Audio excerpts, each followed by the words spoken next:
চীনা হাঁসের জন্য তো অনেকেই অনেকভাবে খাবার তৈরি করে। তো আমি হচ্ছে একদম ঘরোয়া পদ্ধতিতে হচ্ছে খাবার তৈরি করি সবসময়।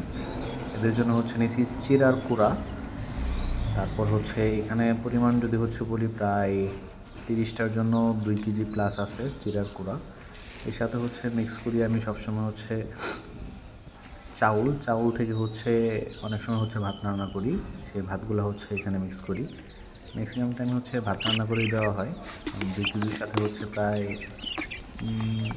হাফ কেজি পরিমাণ হচ্ছে ভাত মিক্স করি সবসময়। দেখেন এখানে হচ্ছে আমি এখন ভাত দিচ্ছি। ভাতের সাথে হচ্ছে কিছু মাছ আছে। তো এটা দিয়ে হচ্ছে পানির পরিমাণটা হচ্ছে ফিল আপ করে দেওয়া যায়। একসাথে হচ্ছে ভালো করে মিক্স করলে দেখা যায় তারা হচ্ছে খুব সুন্দরভাবে হচ্ছে পরিপূর্ণভাবে খেতে পারে।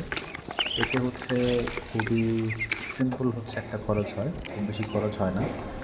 কিন্তু খরচ কম হলেও গ্রোথটা ভালো থাকে। টোটাল হচ্ছে ফাইনাল লুকটা এরকম হয়। দেখেন এগুলো প্রত্যেকটাই ডিমে চলে আসবে খুব কিছুদিনের ভিতরেই। সো এদের জন্য হচ্ছে সিম্পল খাবার।